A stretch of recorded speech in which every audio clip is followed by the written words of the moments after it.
نبی پاک صلی اللہ تعالیٰ علیہ وآلہ وسلم نے خطبے کا آغاز فرمایا، اللہ کے سوا کوئی عبادت کے لائق نہیں، وہ اکیلا ہے، کوئی اس کا شریک نہیں۔ اللہ رب العزت نے اپنا وعدہ پورا کر دیا، اس نے اپنے بندے کی مدد فرمائی، اور اس تنہا ذات نے تمام باطل قوتوں کو ہرا دیا اور دین اسلام کو آج غالب کر دیا ہے۔ یہ آقا علیہ السلام خطبے کا آغاز فرما رہے، پھر اس کے بعد نبی پاک صلی اللہ تعالیٰ علیہ وسلم خطبے کا اعلان فرما کے خطبہ شروع کر رہے ہیں، ایھا الناس، اے لوگو، اسمعوا، سنو، قولی، میری بات کو، فإنی لا ادری، میں نہیں جانتا کہ آج اس جگہ پر میں کھڑا ہوں اگلی بار یہاں پر تمہاری مجھ سے ملاقات ہو کہ نہ ہو۔ اے لوگو، مجھ سے مناسک حج سیکھ لو، میں نہیں جانتا کہ اس کے بعد شاید اگلا حج کرنے آؤں یا نہ آؤں اور یہ میرا آخری حج ہو جائے۔ لوگو سنو، اللہ اس بندے کو تر و تازہ رکھے، یہ میرے آقا خطبہ حجۃ الوداع میں فرما رہے ہیں، اللہ اس بندے کو تر و تازہ رکھے، شاداب رکھے، جس نے میری باتیں سنی پھر ان باتوں کو دوسروں تک پہنچا دیا، کیونکہ بعض اوقات سننے والا اس بات کو اتنا نہیں سمجھتا جتنا وہ سمجھ لیتا ہے، جس تک وہ بات پہنچ جاتی ہے اور وہ زیادہ اس بات سے فوائد نکال لیتا ہے۔ یہ آقا علیہ السلام نے ارشاد فرمایا، لوگوں میری بات سن کر دوسروں تک پہنچانا، اللہ اس بندے کے چہروں کو تر و تازہ رکھے۔ اب میں آگے خطبہ لے کر چلتا ہوں، یہاں ایک لائن کہنی ہے، آقا کہہ کے گئے، جس نے میری بات یاد رکھی دوسروں تک پہنچائی، اللہ اس کے چہرے کو تر و تازہ رکھے۔ آپ روئے زمین میں کسی صحیح العقیدہ عالم دین کو دیکھ لینا، جب وہ دنیا سے جائے گا، خواہ جوانی میں جائے خواہ بڑھاپے میں جائے، جب وہ دنیا سے جائے گا چہرہ اس کا چمک رہا ہوگا، چہرے پر اس کے نور ہوگا، نہ اس نے ساری زندگی کو میک اپ کروائے ہوتے ہیں، نہ ساری زندگی اس نے کو ٹپ ٹاپ کروائی ہوتی ہے، اس بیچارے نے ساری زندگی آقا کا فرمان پڑھا اور پڑھایا، چہرے پر نور دور سے چمکے مار رہا ہوتا ہے، اس لیے کہ اس کو حضور کی دعا لگ گئی ہے کہ اللہ اس کے چہرے کو تر و تازہ رکھے، اللہ اس کے چہرے میں جلال پیدا کر دیتا ہے کہ اس کے سینے سے مصطفیٰ کی باتیں اس کے منہ سے نکلتی ہیں، اللہ پاک اس کے چہرے کو روشن کر دیتا ہے۔ ابھی تیرا چہرہ اتنا نور کہاں سے ہے؟ تو نور ذات کا کمال نہیں ہے، نور میرے مصطفیٰ کے فرمان کا کمال ہے، اللہ اس کے چہرے میں نور پیدا فرما دیتا ہے۔ آپ دیکھیے گا ساری زندگی وہ خدمت قرآن اور رسول اللہ کے فرامین کی خدمت کرتے، جب دنیا سے جاتا ہے تو لوگ ترستے ہیں کہ اس کی چارپائی کو ہاتھ لگ جائے، کس لیے کہ اس کا چہرہ تر و تازہ ہے، اس کے چہرے پر نور ہے۔ اور ہم نے یہ مثالیں دیکھی ہیں کہ بندہ دنیا سے چلا بھی گیا، یہ ہمارے قریب میں قبلہ حافظ خادم حسین رضوی رحمۃ اللہ تعالیٰ علیہ جب دنیا سے گئے ہیں، ایک دن، دو دن، 3 دن کے بعد بھی دیکھا چہرہ تر و تازہ ہے، اس لیے تر و تازہ ہے کہ ساری زندگی خدا اور مصطفیٰ کے احکامات پر عمل کیا ہے، یہ چہرے سے نور نکلتا ہے اور روشنی نکلتی ہے۔ آقا نے فرمایا اللہ اس بندے کے چہرے کو تر و تازہ رکھے کہ جس نے میرا فرمان سنا اور دوسرے تک پہنچا دیا۔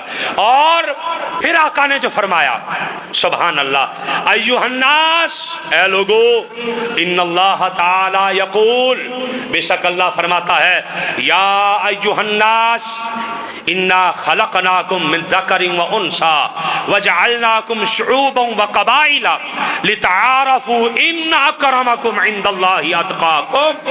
آقا نے فرمایا لوگو، اللہ نے کہا ہے ہم نے تمہیں ایک مرد اور ایک عورت سے پیدا کیا، ہم نے تمہاری بڑی بڑی قومیں بنائی، قبیلوں میں تقسیم کیا تاکہ تم ایک دوسرے کو پہچان سکو، بے شک اللہ کے نزدیک وہی عزت والا ہے جو تم میں سے زیادہ پرہیزگار ہے۔ پھر آقا نے فرمایا کسی عربی کو اجمی پر فضیلت حاصل نہیں، نہ اجمی کو عربی پر فضیلت حاصل ہے، نہ کسی سیاہ فام کو کسی سفید فام پر فضیلت حاصل ہے، نہ کسی سفید فام کو سیاہ فام پر فضیلت حاصل ہے، مگر تقوی کی بنیاد پر۔ اور آقا نے یہ کر کے بھی دکھایا کہ جب اذان دینے کی باری آئی تو آقا نے فرمایا بلال تم کعبے کی چھت پہ چڑھ جاؤ، حضور فلانا بندہ آئے، آقا نے فرمایا نہیں، حضور فلانا بندہ آئے، فرمایا نہیں، حضور فلانا بندہ آئے، فرمایا نہیں، حضور کس لیے؟ فرمایا تپتی ریت میں لیٹنے کے لیے بلال ہے تو کعبے کی چھت پہ چڑھنے کے لیے بھی بلال ہی ہے۔ حضرت سیدنا بلال حبشی کو خانہ کعبہ کی چھت پر چڑھا دیا اور اذان دلوا دی، اور آقا نے فرما دیا، بتا دیا کہ کسی عربی کو اجمی پر، کسی اجمی کو عربی پر فوقیت حاصل نہیں ہے۔ حضرت سلمان فارسی اجمی تھے، فارس کے رہنے والے، اور لوگ انہیں آقا علیہ السلام کے اہل بیت میں شمار کرتے تھے، حالانکہ حضور کی اولاد میں سے بھی نہیں ہے، حضور کے خاندان میں سے بھی نہیں ہے، لیکن پھر بھی انہیں لوگ اہل بیت میں سے شمار کرتے تھے۔ حضرت سیدنا سلمان فارسی رضی اللہ تعالیٰ عنہ کو آقا نے اجمی کو یہ فوقیت دے دی اور یہ مقام اور مرتبہ دے دیا، بلکہ آقا نے اجمی کو یہ فضیلت دے دی۔ میں توجہ چاہ رہا ہوں سب احباب کی، اس جملے کو سمجھیے گا۔ آقا نے غزوہ خندق لڑنی ہے کہ مدینے میں رہ کے لڑے یا باہر جا کے لڑے، تو بڑے بڑے صحابہ نے مشورہ دیا، حضور باہر جا کے لڑے۔ تو جو صحابہ نے مشورہ دیا کہ مدینے میں رہ کے لڑیں، ان میں سے حضرت سلمان فارسی بھی تھے۔ آقا نے فرمایا مدینے میں رہ کے لڑیں گے، ایک اجمی کی بات کو مان لیا، مدینے میں رہ کے لڑیں گے۔ اور پوچھا کہ لڑیں گے کیسے؟ اب توجہ چاہیے ہوگی، لڑیں گے کیسے؟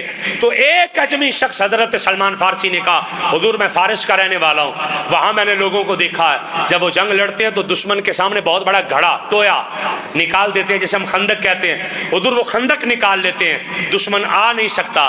آقا نے ایک اجمی کی بات، حضرت سلمان فارسی کی بات مان کر 3 میل لمبی خندق کھودوا دی، 15 فٹ لمبی، وہ چوڑی 15 فٹ گہری اور 3 میل لمبی، اس خندق کو کھدوا دیا۔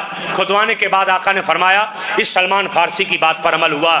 بڑے بڑے عربی صحابہ ہیں، لیکن آج بات حضرت سلمان فارسی کی مانی گئی ہے۔ اور جب حضرت سیدنا ابو سفیان رضی اللہ تعالیٰ عنہ آپ نے ایمان قبول کیا تو آپ گئے آقا کی بارگاہ میں فتح مکہ کے موقع پر، جس دن مکہ فتح ہو رہا ہے 8 ہجری میں، تو آپ نے دیکھا کہ حضرت بلال بیٹھے ہیں، صحابہ کو پڑھا رہے ہیں۔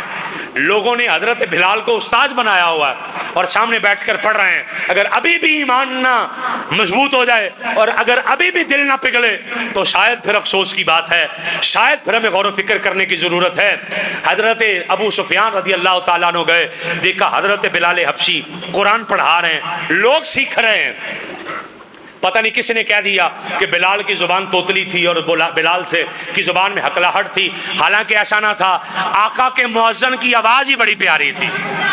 حضرت سیدنا بلال حبشی کی آواز ہی بڑی سریلی تھی اور بڑی پیاری تھی، آقا تو خود بڑے باذوق تھے، حضرت بلال حبشی کی بڑی پیاری آواز تھی۔ آقا اگر نہ بھی ہوتی تو مؤذن کس کے ہیں؟ مؤذن کس کے ہیں؟ حضور چاہیں تو آواز میں سر پیدا کر دیں، حضور چاہیں تو آواز میں مٹھاس پیدا کر دیں، اور ہمارا نزدیک سونا وہی ہے جسے مصطفیٰ سونا کہہ جائے، ہمارے نزدیک پیارا وہی ہے جسے مصطفیٰ پیارا کہہ جائے۔ ہمارے نزدیک چٹا رنگ معیار نہیں ہے سونا ہونے کا، ہمارے نزدیک بلال بھی بڑا ہی سونا ہے کیونکہ مصطفیٰ کا غلام ہے۔ اس مسئلے کو سمجھنے کی کوشش فرمائیں۔ حضرت سیدنا بلال حبشی رضی اللہ تعالیٰ عنہ وہ بڑے استاد بنے، صحابہ کو پڑھا رہے ہیں، تو حضرت ابو سفیان کہنے لگے یہ کیا بلال، تم تو غلام تھے، استاد کیسے بن گئے؟ تم تو غلام تھے، استاد کیسے بن گئے؟ تو حضرت بلال حبشی کی آنکھوں سے چھم چھم آنسو چل پڑے اور رو کر فرمانے لگے جو مصطفیٰ کے قدموں میں آ جائے زمانے کا امام بن جایا کرتا ہے۔ آقا علیہ السلام نے فرمایا کسی عربی کو عربی پر فقیت حاصل نہیں ہے۔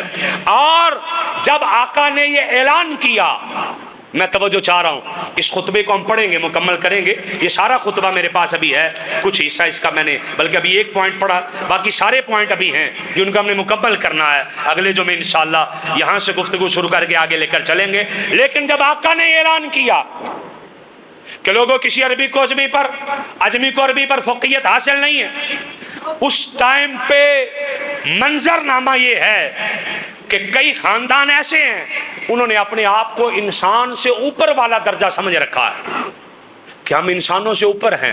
انسانوں کی بڑھوتیاں میرے زمین کے نیچے رون دی گئی ہیں، میرے قدموں کے نیچے رون دی گئی ہیں۔